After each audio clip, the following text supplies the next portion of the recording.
Welcome to the Rekindle series, where we rekindle your passion.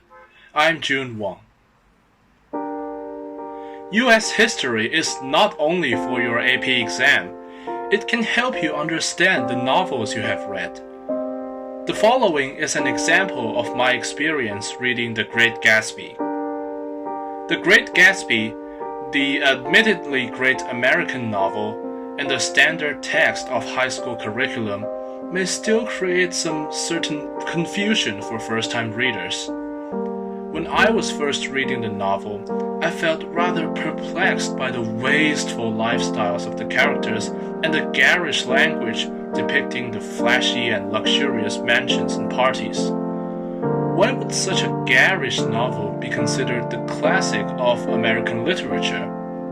Later on, a research into the historical context of the novel gives me a new insight into the message author Fitzgerald was trying to deliver. The setting of The Great Gatsby is America in the 1920s after World War I. Henry Ford, a leading American car manufacturer of the age, applied the principle of assembly lines to his productions. Ford himself may not have realized the tremendous implications of his innovation. The assembly line dramatically boosted the company's productivity, and the price of a Model T car fell from $850 in 1908 to just $290 in 1924. Assembly lines were soon adopted by other manufacturers, increasing the efficiency and precision of production. This new manufacturing mode, along with several other technological innovations, created a new economy based on mass production of goods.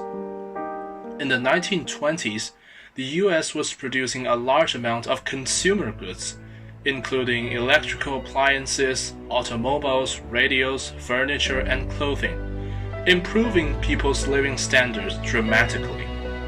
This consumerism led to luxurious living styles. So it now makes sense why New York dwellers in The Great Gatsby indulge themselves all day long in the luxuries of urban life.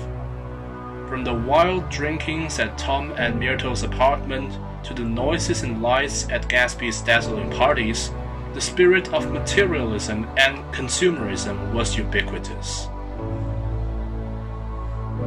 Another concurrent of the age also left a footprint in The Great Gatsby: advertisements.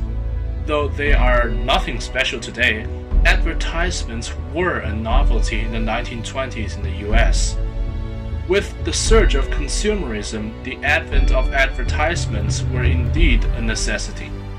Products require advertisements to reach the clients, while consumers need advertisements to keep up with the trends.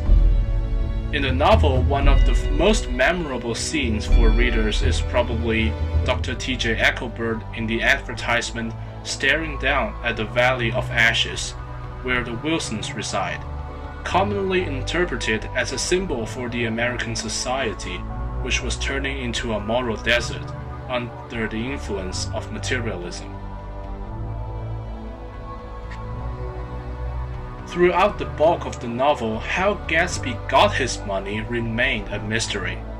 In the end, we learned that Gatsby became wealthy by selling alcohol. When first reading it, I also felt perplexed. How can you earn enough money to hold all these heavenly parties all day long simply by selling alcohol? The fact is, people were in dire want of alcohol in the 1920s. In the U.S. 18th Amendment, alcohol had already been banned, and in 1920, Congress passed the Volstead Act to enforce the 18th Amendment. These were not abrupt, since the temperance movement had been around in the U.S. ever since the early 19th century, and the progressive movement in the early 20th century, one that consisted of a wide variety of social reforms in businesses, urban politics, and municipal regulation, strengthened the call for temperance. The alcohol ban faced strong resistance in the urban areas, where people were most profoundly impacted by the consumerism. This gave bootleggers the opportunity to reap tremendous profits by secretly selling alcohol in the cities.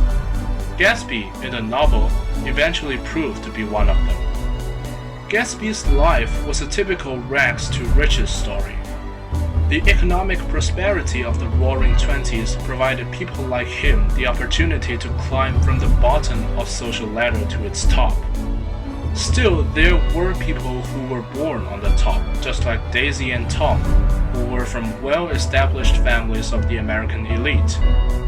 Eventually, the new riches like Gatsby found themselves unable to break into the society of the elites, and Gatsby's obsession ended in disaster. This probably symbolizes the ultimate tragedy of those dreamers of the Roaring Twenties.